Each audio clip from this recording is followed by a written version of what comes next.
The small human ship drifted through the empty space between stars, its hull glowing softly in the light from distant suns. Inside, Dr. Park Ji-woo pressed her face against the window, watching the enormous alien station grow bigger as they got closer. Her heart was beating fast with excitement and fear. First meeting with aliens, she whispered to herself. This is really happening. Behind her, Ambassador Lee Hyun-sik looked at his papers one more time.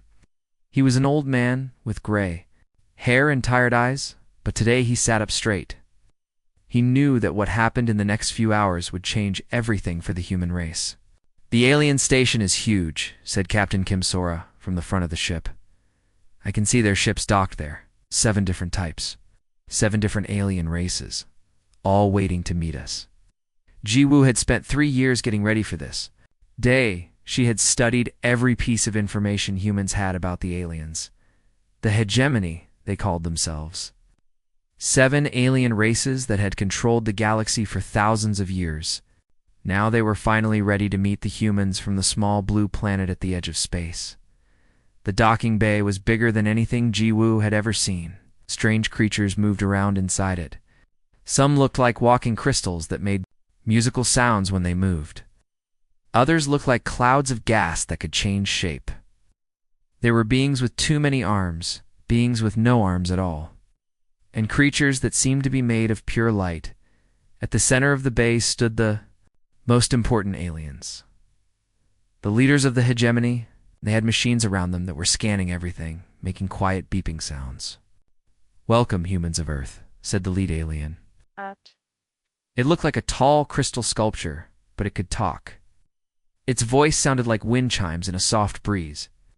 We have looked at your bodies and minds. We have studied what you are. The results worry us.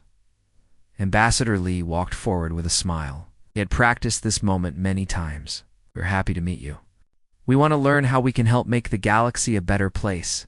The alien leaders made sounds that humans could not hear. They were talking to each other in their own way. Finally, the crystal alien spoke again. Your species has a big problem. You feel too much pain. Physical pain when your bodies are hurt. Emotional pain when sad things happen. This is very bad. This makes you dangerous. Ji-woo felt her stomach drop. This was not how the meeting was supposed to go. Pain is normal for humans. It helps us stay alive, helps us learn and grow stronger. That is exactly the problem, said another alien. This one looked like it was made of many small parts all moving together. When it spoke, it sounded like many voices talking at the same time. Pain is something that smart races grow beyond. Civilized beings do not feel pain anymore. Your inability to stop feeling pain makes you unfit to join us. The judgment came fast and hard. The alien leaders had decided that humans were too dangerous to be allowed into galactic society. They would put a wall around Earth's solar system. Humans would have to stay trapped in their own small corner of space until they could evolve beyond their problem of feeling pain. You will stay in your system, the crystal alien said. When you have learned to stop feeling pain, when you have become more civilized, then we will talk again. Until then, you are too dangerous to be allowed among peaceful races. Ambassador Lee tried to argue. Our pain makes us strong. It helps us solve problems. It helps us care for each other. Your pain makes you violent and unpredictable, the alien replied. Every race that has ever caused trouble in the galaxy has been a race that felt too much pain. We will not allow that to happen again. The meeting was over. The human ship was escorted out of the station and told to return to Earth. As they flew away, Ji-woo stared out at the stars that had suddenly become unreachable. The aliens had looked at humanity's greatest strength and called it their greatest. Weakness they do not understand, she said quietly. They think pain makes us weak. They have no idea how wrong they are. On the trip back to Earth, Ji-woo thought about what the aliens had said. They had eliminated pain from their lives. They thought this made them better, more civilized. Ji-woo knew something they did not know. Pain was not just something to be survived. Pain was something that could be used. Every great human achievement had come from pain. Every time humans had been hurt, they had learned something new. Every time they had failed, they had found a better way to succeed. The aliens saw this as a weakness, but Jiwoo knew it was humanity's secret weapon. As Earth grew larger in the window, Jiwoo made a decision. The aliens had given humanity time by trapping them in their solar system. She would use that time to prove that they were wrong. She would show them that pain was not a weakness to be cured, but a strength too. Be mastered. The galaxy had no idea what was coming. 5 years had passed since the aliens locked humanity away from the stars. Dr. Nam Jin-ho walked down the long metal stairs into the secret underground laboratory hidden beneath the desert. The place was called Crucible, but only a few people knew it existed. Here the best human scientists worked day and night to understand what the aliens had called humanity's biggest weakness. "The new test results are amazing," said Dr. Yoon Soo-jin, pointing at the glowing screens around her desk. Test subject number 47 went through stress that would have killed any alien we know about, but he did not just survive. His brain actually worked better during the painful experience. Jin-ho looked at the information with growing excitement. For months, they had been studying how human pain worked and how it helped humans adapt to new situations. What they were learning proved that everything the galactic community believed about suffering was wrong. "It is not just about surviving pain," he said quietly, moving his hands to change the hologram display. "Pain is not just something we live through. It is something we use. Our brains do not just process suffering. They turn it into tools for solving problems." The big discovery came when they tested human subjects against old alien psychological records. While other species had developed ways to avoid all discomfort, humans had developed something completely different. They had learned to transform suffering into strength, to turn failures into new ideas, and to change trauma into wisdom. "Look at this," Soo-jin called out, her voice shaking with excitement. "The neural interface we have been building only works with beings that can experience deep emotional and physical pain. The alien species could not use this technology even if they wanted to." Jin-ho realized they were looking at more than just scientific data. They were looking at humanity's secret weapon. The very thing that made them broken in alien eyes was what made them uniquely powerful. Every species in the galaxy had achieved greatness by avoiding pain. Humans had achieved it by accepting it and using it in the deeper parts of the facility. Teams began creating technologies that no other species could even think of. They made armor that became stronger when stressed. They built weapon systems that improved each time they failed. Most remarkably, they developed consciousness transfer protocols that required the subject to experience and overcome deep suffering. To work successfully, aliens think pain makes us weak, Jin-ho explained to his research team during their morning meeting. But look at human history. Every time we have been hurt, we have learned something new. Every time we have failed, we have found a better way. Pain is not our enemy, it is our teacher. The team worked in shifts around the clock. They studied how human athletes pushed through pain to achieve new records. They examined how human artists used emotional suffering to create beautiful works. They analyzed how human inventors used the pain of failure to drive them toward success. Dr. Lee Min-ho, the team's psychologist, made an important discovery. "Other species evolved to be happy and comfortable," he reported. "When they feel any discomfort, their first instinct is to make it stop. But humans are different. When we feel pain, we ask, what can I learn from this? We use it as information." The research showed that human brains were wired differently from alien brains. When aliens encountered problems, they tried to avoid them. When humans encountered problems, they tried to solve them. This difference came from humanity's relationship. "With pain and suffering, we're building something the aliens cannot build," Soo-jin said, as she demonstrated the new adaptive technology. "This armor learns from every hit it takes, becomes stronger with each attack. It's only a species that understands. Pain could create something like this." The neural interface technology was even more revolutionary. It allowed humans to connect their minds directly to computers, but the process was extremely painful. The interface worked by using the human brain's pain processing systems as computational resources. The more pain a person could endure, the more powerful the connection became. No alien species could use this, Jin-ho explained. Their brains shut down when they experience discomfort, but human brains do the opposite. They become more active, more creative, more focused. As the years passed, the secret laboratory grew. More scientists arrived to work on the project. They came from all over Earth, bringing new ideas and new ways to understand human strength. The alien quarantine that was meant to contain humanity's weakness was actually giving them time to perfect their greatest advantage. The underground facility became a place of constant innovation. Every day brought new discoveries about human potential. They learned that human creativity peaked during times of stress. They discovered that human problem-solving abilities increase when facing difficult challenges. They found that human empathy and cooperation became stronger when people shared painful experiences.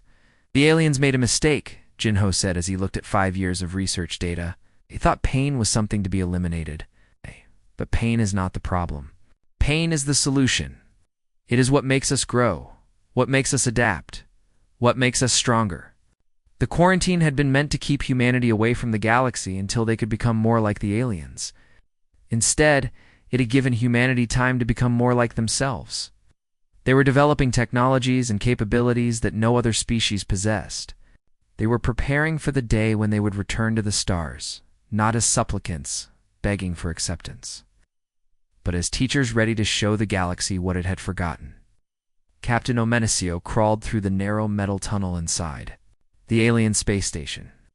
The air was cold and thin, making her breath come out in small white clouds. Behind her, 5 other humans moved quietly through the darkness. They had been hiding in these tunnels for 3 weeks, eating very little food and sleeping in cramped spaces. Any other species would have given up by now, but humans had learned to endure pain for their goals. "Remember," she whispered into her communication device, "we are not here to fight. We are here to learn."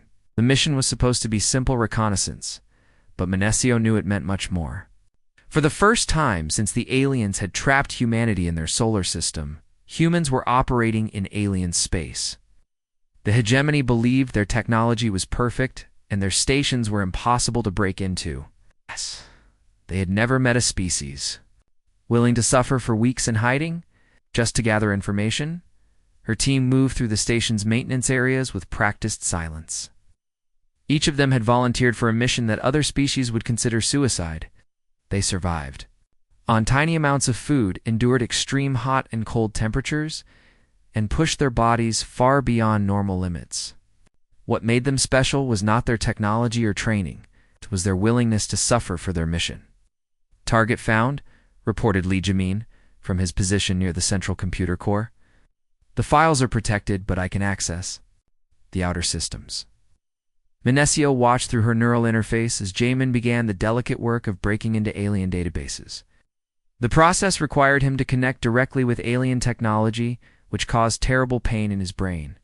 She could see him grinding his teeth and sweat forming on his face, but he kept working. "Got it," he said after 10 minutes of continuous agony. "Downloading now." The information they stole painted a disturbing picture. The hegemony was not just maintaining galactic order. They were stopping all progress. Their member species had not developed new technologies in hundreds of years. They had achieved their perfect society by eliminating all sources of discomfort, challenge, and growth.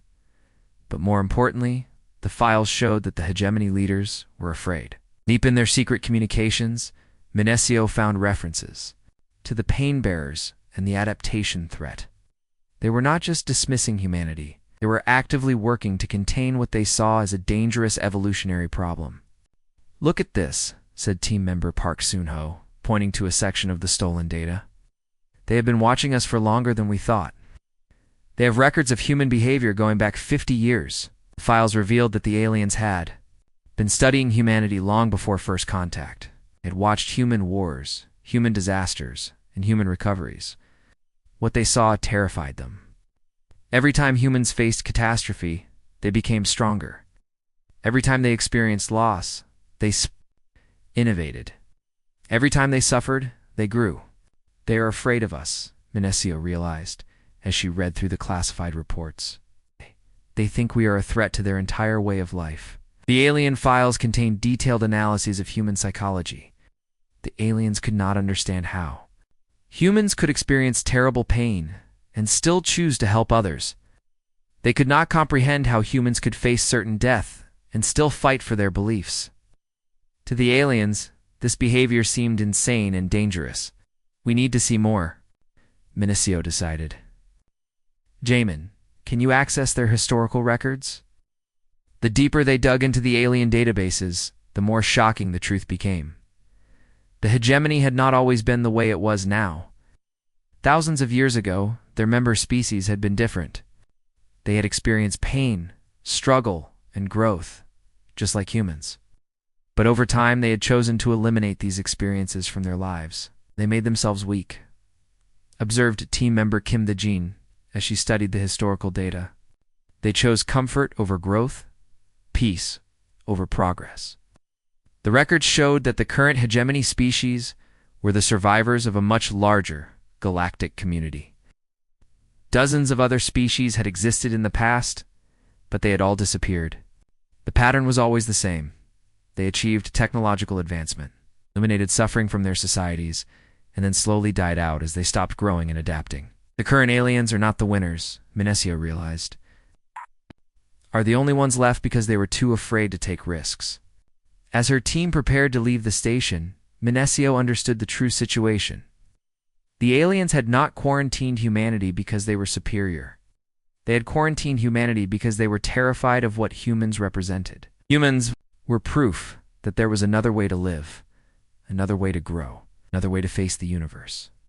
The resistance movement had begun 2 years earlier when the aliens started tightening their control around human space. Small groups of humans had started planning ways to fight back. But after seeing these files, Minicio realized that the resistance was thinking too small. They were not just fighting for human freedom, they were fighting for the future of the entire galaxy. We need to get this information back to Earth, she told her team, as they prepared to extract from the station. Command needs to know what we are really up against. The journey home would be dangerous, but Minicio was not worried. Humans had learned to turn danger into opportunity, fear into strength, and pain into power. The aliens had made a terrible mistake when they gave humanity time to prepare. Now humans were ready to show the galaxy what they had learned in their isolation. The real war was just beginning. Dr. Park Ji-woo stood inside the captured alien command ship. Surrounded by glowing machines that hummed with strange energy, the resistance had done something impossible. They had taken control of a hegemony supply ship during a routine mission to the outer colonies. Now, with access to their most secret files, she was discovering things that would change everything. The records go back 50,000 years. She told Commander Omanesco, who had led the dangerous mission to capture the ship. Every galactic civilization that came before the current hegemony followed the same pattern. The holographic display showed the rise and fall of many galactic empires. Each one had achieved amazing technological progress. Each one had eliminated suffering and discomfort from their societies. And each one had then stopped growing and died out within a few thousand years. They all got rid of pain, Ji-woo continued, her voice filled with growing understanding. Every single one of them decided that suffering was a dead end in evolution. And every single one of them stopped growing because of it. Minicio studied the information with the sharp mind of a military commander. So the current hegemony species are the survivors. They learned that avoiding pain was the key to staying alive for a long time. No, Ji-woo shook her head.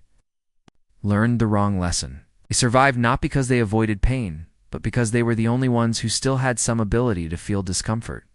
Look at their early histories. Each hegemony species had periods of great suffering that led to their most important discoveries. The discovery was shocking. The aliens had not dismissed humanity because they were better. They had dismissed humanity because they were afraid.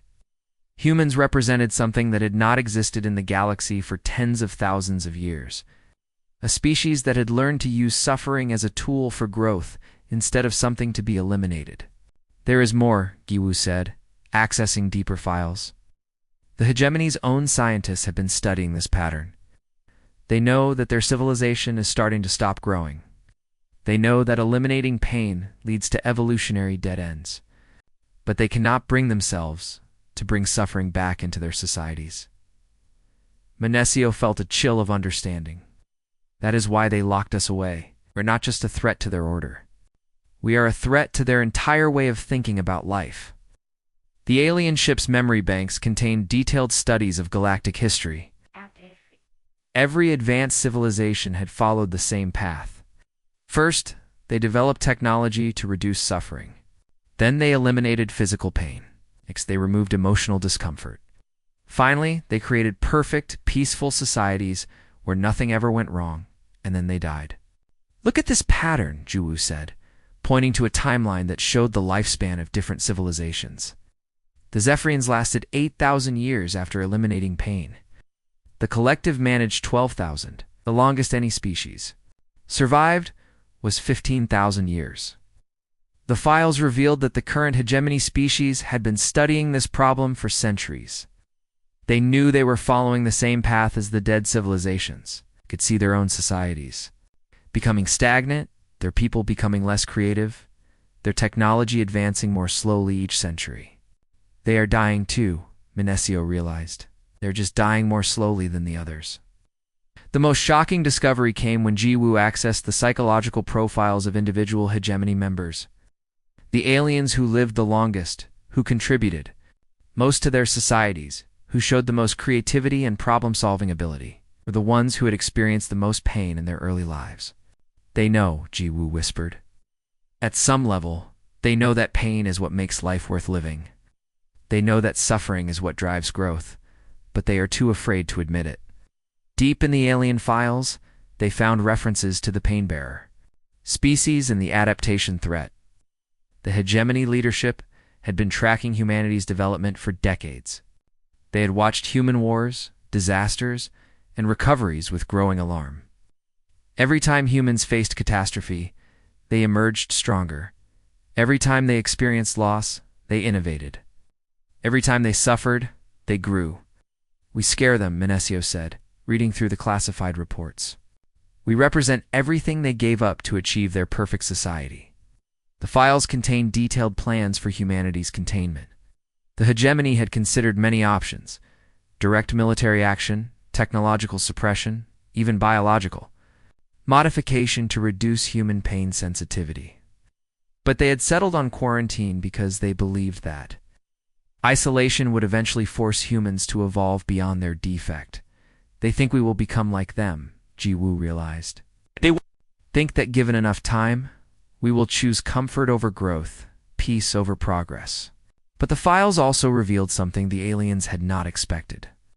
Humanity's response to isolation had been the opposite of what they predicted. Instead of becoming more like the hegemony species, humans had become more uniquely human. They had embraced their capacity for suffering and turned it into their greatest strength. We have to reach the eternal calm, Jiwoo said, accessing the location of the hegemony's central governing station. That is where their leadership lives in perfect harmony. That is the heart of their civilization. Minesio looked at the massive space station displayed on the hologram. What do you want to do there? You're going to give them a gift, Jiwoo replied. We are going to show them what they have lost. We are going to remind them how to grow. The final battle would not be fought with weapons or technology. It would be fought with the one thing humans possess that no other species had. The courage to embrace pain is a path to something better. The human ship Soul Rising moved slowly through a field of dead spacecraft toward the massive alien station. Commander Minesio stood at the front window, watching the eternal calm grow larger as they approached. The station was beautiful and frightening, a perfect crystal structure that housed the minds of billions of beings living in complete harmony. We will reach the station in 10 minutes, reported her pilot, Lieutenant Park Sung-ho. Their defenses are weak. They are not expecting anyone to attack them. Minesio nodded grimly. The hegemony could not imagine a species willing to assault their most sacred place. They had never encountered beings who would accept certain death for the possibility of change. In the ship's medical section, Dr. Nam Jin-ho made final adjustments to the consciousness transfer device. The plan was desperate and dangerous. They would upload their minds into the station's neural network, not to destroy it, but to give it something that had been missing from galactic civilization for thousands of years: the ability to grow through suffering. Are you sure this will work? asked Dr. Yoon Soo-jin, her hands steady despite the enormous risk they were taking. The theory is solid, Jinho replied. Hegemony's consciousness network is designed for perfect harmony. It cannot process or defend against the kind of chaotic, pain-driven thought patterns that humans create. We will not be invading their minds. We'll be offering them a gift they forgot they needed. The boarding operation was surprisingly easy. The station's inhabitants had never experienced violence or aggression. They simply could not understand beings who would choose to endure pain for a goal. Minseo's team reached the central consciousness chamber without meeting any real resistance. Beginning upload, Ginho announced, placing his hands on the alien. Interface. The process was excruciating. His consciousness was being translated into forms that no human mind was meant to experience. But he endured it, as humans had learned to endure all suffering. The effect was immediate and powerful. Throughout the station, hegemony beings began to experience something they had eliminated from their existence centuries ago: discomfort. Not physical pain, but the deeper discomfort of questioning, of uncertainty, of the desire to grow and change. Some rejected it immediately, retreating deeper into their artificial harmony. But others, particularly the younger ones, began to remember what their species had lost. They began to ask questions that their civilization had forbidden, to imagine possibilities that their perfect society had eliminated. It is working, Soo-jin reported, monitoring the station's neural activity. The consciousness network is adapting. They are beginning to remember how to grow. Throughout the station, amazing things began to happen. Zephyrian crystals that had sung the same harmonious notes for centuries began to create new melodies. Collective members who had shared identical thoughts for generations began to develop individual ideas. Gas cloud beings who had maintained perfect stability started to experiment with new forms. Look at this, Jinho said, watching the readouts from his neural interface. They are not fighting the change. They are embracing it. Part of them has been waiting for this moment for thousands of years. The change spread beyond the station through the hegemony's quantum communication network. Across the galaxy, member species began to wake up from their long sleep. It was not an invasion or a conquest. It was an awakening. Humans had given them back the capacity for discomfort, and with it, the ability to evolve. On the planet Zephyr, prime crystal beings began to venture outside their perfect cities for the first time in millennia. They experienced the discomfort of weather, the uncertainty of exploration, the pain of occasional failure, and they discovered that these experiences made them feel more alive than they had in centuries. The collective worlds saw something unprecedented. Individual members beginning to disagree with each other. For the first time in their recorded history, they experienced conflict, argument, and the painful process of working through differences. Instead of destroying their unity, it made their cooperation stronger and more meaningful. The young ones are leading the change, observed Dr. Park Ji-woo, who had joined the mission at the last moment. The older generations are more resistant, but the youth are embracing the return of growth and challenge. Not everyone accepted the change. Some hegemony members retreated to isolated colonies where they tried to maintain their old ways. Others fought against the new sensations, trying to eliminate the discomfort that was spreading through their societies. But many more began to explore what they had lost. The transformation was not violent or destructive. It was like a flower blooming or a person waking up from a long sleep. The perfect order of the hegemony gave way to something more chaotic, but infinitely more alive. Species that had not innovated in centuries began developing new technologies. Civilizations that had stagnated for millennia started to grow again. Years later, Dr. Park Ji-woo stood in the observation deck of New Nexus Station, watching human children play alongside young aliens who were, for the first time in their species' history, allowed to experience failure, disappointment, and pain. The old hegemony had collapsed, replaced by something chaotic but vibrantly alive. A young Zephyrian approached her, its crystal form flickering with colors that had never existed before. Dr. Park had said in a voice that carried notes of uncertainty and hope, "My people want to thank you." We had forgotten what it meant to truly live. Ji-woo smiled as she watched the mixed group of children solve a puzzle together, each failure teaching them something new. You do not need to thank us, she replied. We simply reminded you of something you already knew. The galaxy was no longer perfect. It was better. It was growing.